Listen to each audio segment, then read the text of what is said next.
Praise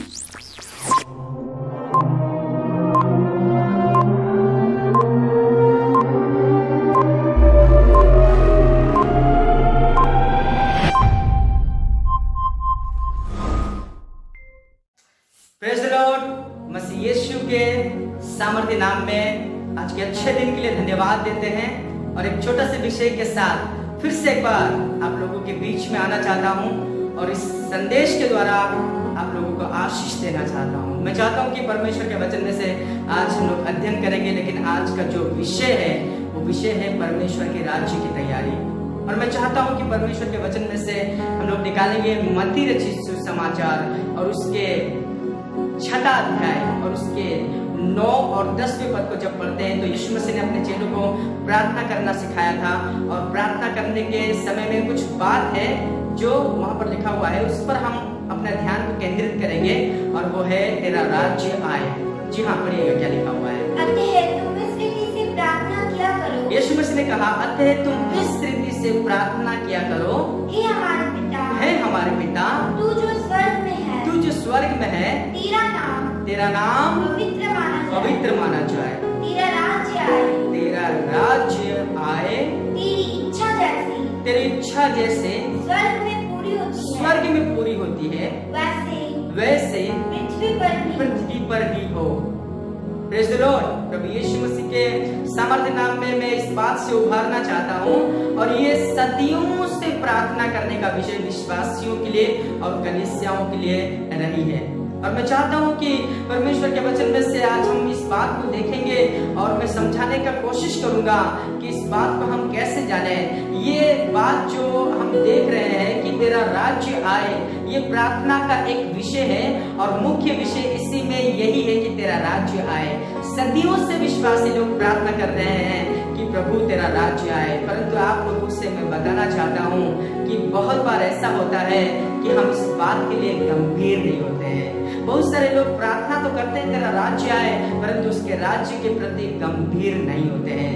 परंतु आपको बताना चाहता हूँ, जब तेरा राज्य आए करके हम प्रार्थना करते हैं, परंतु याद रहे इस बात का कि उसके राज्य में राजा का होना जरूरी है, क्योंकि राजा ही है जो राज्य करता है। और मैं चाहता हूँ कि परमेश्वर के वचन में से हम जब देखते हैं कि राजा कैसे इस संसार में राज्य करने के लिए इस पृथ्वी पर आ रहे हैं, हम इस बात को जकरिया नबी के पुस्तक और उसके 14वें अध्याय और उसके 9वें पद को देखते हैं तो वहां पर कुछ ऐसा लिखा हुआ है। जी हाँ, तब यहोवा सारी पृथ्वी का राजा होगा। तब यहोवा सारी पृथ्वी का राजा होगा।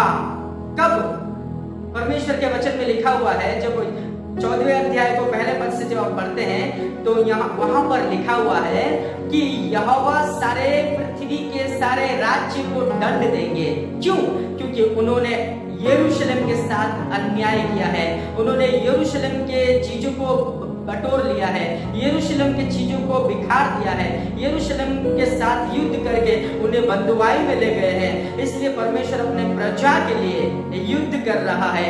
और हम जकरिया के उसके 14वें अध्याय को देखते हैं कि परमेश्वर ने उन सारे राज्यों को दंड दिया और उनका ताड़ना किया और संसार में बड़े बड़े भूकंप आने लगे। और उसके बाद जब थोड़े लोग यरूशलेम में बचे हुए थे, उस समय में यहोवा प्रकट हुआ, अर्थात उद्धारकर्ता यीशु मसीह त्रिएक परमेश्वर का एक भाग है, वो उद्धारकर्ता यीशु मसीह जिसे हम यहोवा के नाम से जानते हैं। लिखा हुआ है, तब यहोवा सारी पृथ्वी का राजा होगा। सारी पृथ्वी का राजा होगा, एक पृथ्वी का नहीं परंतु सारे पृथ्वी का। इसका मतलब ये है कि वो सारे विश्व का राजा होगा। आप उसे राजा स्वीकार करें या ना करें, वो सारे पृथ्वी का राजा है। आप उसे राजा स्वीकार करें या ना करें, परंतु स्वर्गदूत उसके राज्य करने की प्रतीक्षा देख रहे हैं, उसके राज्य की स्थापना होने के लिए प्रतीक्षा कर रहे हैं। और सारे संसार भी आज प्रार्थना कर रहे हैं कि तेरा राज्य आए। और पता है आगे क्या लिखा हुआ है? और उस दिन एक ही यहोवा और उसका नाम भी एक ही माना जाएगा। इसका मतलब मालूम है कि यहोवा जब राज्य करने के लिए इस पृथ्वी पर आता है तो हम देखते हैं कि सदियों से जब राजा लोग राज्य करते थे तो वो अपने सामर्थ्य के कारण राज्य करते थे और अपने ताकत के कारण राज्य करते थे, और जो राज्य ज्यादा सामर्थ्य होते थे वही सारे विश्व में राज्य करते थे। एक समय था यरूशलेम राज्य कर रहा था, और एक समय था अशूरी लोग राज्य करते थे, एक समय था मिस्र का देश राज्य करते थे, एक समय था बबूल का साम्राज्य राज्य करते थे। परंतु ये संसार के राज्य से भिन्न होगा, क्योंकि दानियल ने इसके बारे में स्वप्न देखा था कि उसका राज्य सारे संसार में फैल जाएगा और वो यहोवा का राज्य होगा, अर्थात उद्धारकर्ता मसीह यीशु का राज्य होगा, और जिसके विषय में हम देखते हैं कि वो बड़े सामर्थ्य के साथ इस पृथ्वी पर राज्य करने वाला परमेश्वर है। और प्रकाशित वाक्य जब हम 11वें अध्याय और उसके 15वें पद को पढ़ते हैं तो वहां पर लिखा हुआ है, जी हाँ सुनिएगा क्या लिखा हुआ है। जब सातवें दूत ने तुरही फूंकी, लिखा हुआ है यहाँ पे सातवीं दूत ने तुरी फूंकी। इसका मतलब क्या है? इसका मतलब सातवें दूत तुरी फूंकने का मतलब होता है 6 तुरियों का फूंका जा चुका है, अब ये 7वीं तुरी फूंका जा रहा है। इसका मतलब क्या है? हम देखते हैं बाइबल में 7 जो है वो पूर्णता का प्रतीक है, और हम देखते हैं कि 7वें तुरी का मतलब होता है ये बहुत समय से इंतजार कर रहे हैं कि कब उसकी 7वीं तुरी फूंकी जाएगी, कब सारे संसार का न्याय चुकाया जाएगा, कब परमेश्वर के लोगों को अधिकार दिया जाएगा, कब सारे संसार का राज्य का न्याय होगा, कब मुर्दे लोग जो मसीह में मर गए हैं उनका पुनरुत्थान होगा, कब इस संसार को छुटकारा मिलेगा शैतान के अधिकार से, शैतान के हाथों से।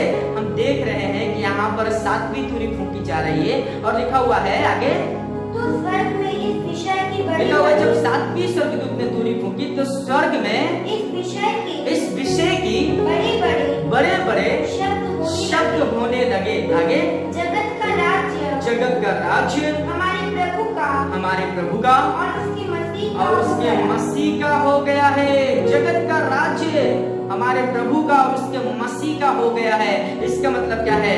जगत का राज्य तो आज है, परंतु सारे राज्यों में जितने भी लोग राज्य कर रहे हैं, हालांकि हो सकता है कि परमेश्वर अपनी इच्छा को उन राजाओं के मन में, उन मंत्रियों के मन में, उन प्रधानों के मन में परमेश्वर अपनी मर्जी को पूरा कर रहा है, परंतु याद रहे इस संसार का राज्य शैतान का है, क्योंकि शैतान ने शुरुआत में ही जब परमेश्वर ने आदम और हवा को इस बात को कहा कि तुम फलो पृथ्वी में भर जाओ और पृथ्वी को अपने वश में कर लो, और शैतान बड़ा चतुराई से, चालाकी से आया और उन्हें पाप करवाने के द्वारा उनके हाथों से राज्य को छीन लिया।